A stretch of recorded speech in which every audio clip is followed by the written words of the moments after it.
Hello everyone.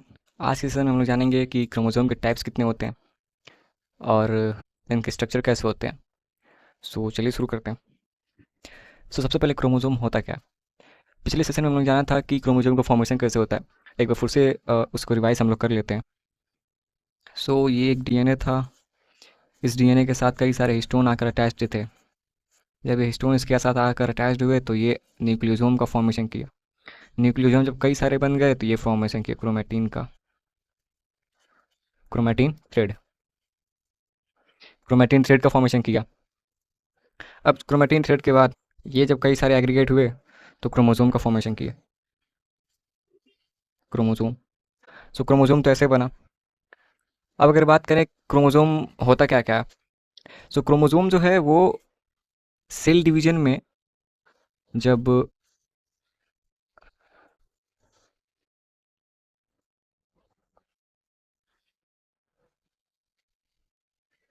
Telophase में ये जो बीच से सेंट्रोमियर जो है ये स्प्लिट हो जाता है।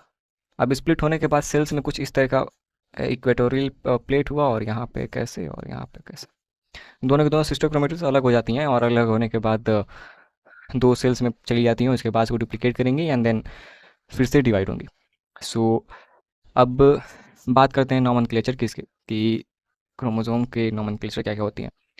देखिए, क्रोमोसोम में जो दो टाइप्स की आर्म होती हैं। एक शॉर्ट आर्म होती है और एक होती है लार्ज आर्म। कुछ इस तरह से। तो ये जो शॉर्ट आर्म है इसको हम लोग पी आर्म के नाम से जानते हैं। P arm. और ये जो लार्ज आर्म है इसको हम लोग क्यू आर्म बोलते हैं। Q arm.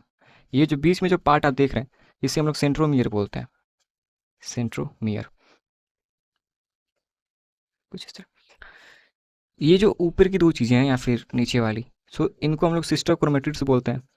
Sister chromatids. ये वो सिस्टर क्रोमेटिड। पी आर्म को शॉर्ट आर्म बोलते हैं, क्यू आर्म को लार्ज आर्म बोलते हैं। मैं इधर लिख देता हूँ अच्छे से। P arm, q arm. P arm means ये short arm and q arm means large arm.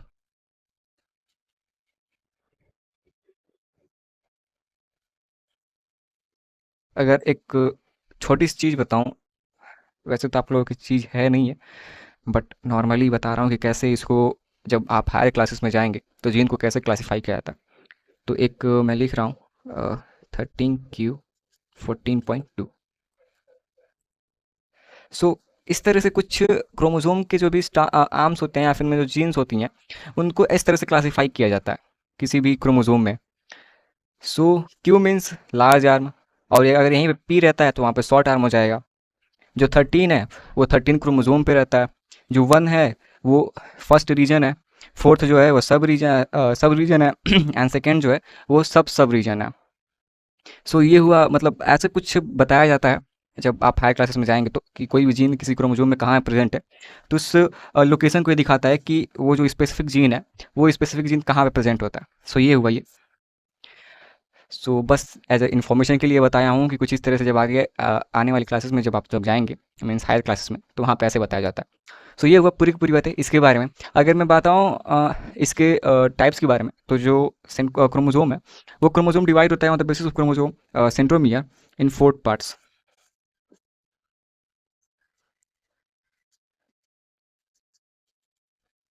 ये डिवाइड होते हैं 4 पार्ट में। सबसे पहले इसको मैं इरेज कर लूँ। आप इसका अच्छे से स्क्रीनशॉट ले सकते हैं। I classify further again. This is a sister chromatin centromere हुआ। P arm means short arm. Q arms means large arm. आप इस चीज़ का चाहें तो एक स्क्रीनशॉट ले सकते हैं। Now move further. This classification based on the centromere. First one is that is metacentric.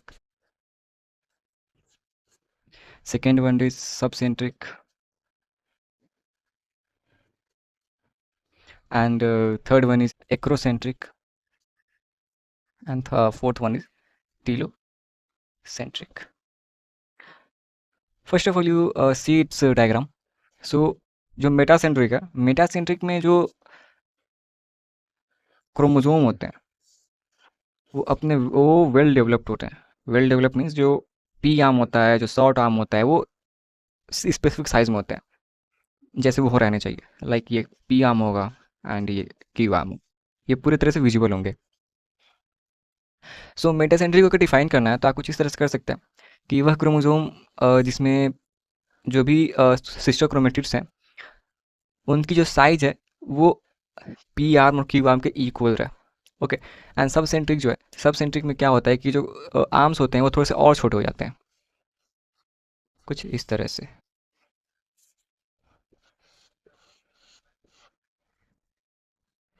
तो इसमें पी आर्म और छोटा हो जाएगा, क्यू आर्म भी छोटा होगा कंपैरेटिवली टू मेटासेंट्रिक। एंड जो एक्रोसेंट्रिक है, एक्रोसेंट्रिक में क्या होगा कि जो पी आर्म है वो और छोटा होता जाएगा, कुछ इस तरह से।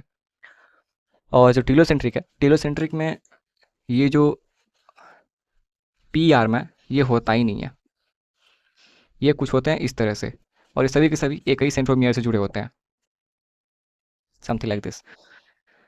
सो टीलोसेंट्रिक की अगर बात करूँ तो टीलोसेंट्रिक जो है वो यूकैरियोट्स में अब्सेंट होता है, वो होता है प्रोकैरियोट्स में, और यूकैरियोट्स में इसकी अब्सेंस होती है। सो ये हैं इसके टाइप्स। अगर बताऊँ कि क्रोमेटिन्स कभी कभी कुछ इस तरह से भी होती हैं सिंगलेट फॉर्म में, कुछ इस तरह से, and most of the time कुछ इस तरह से।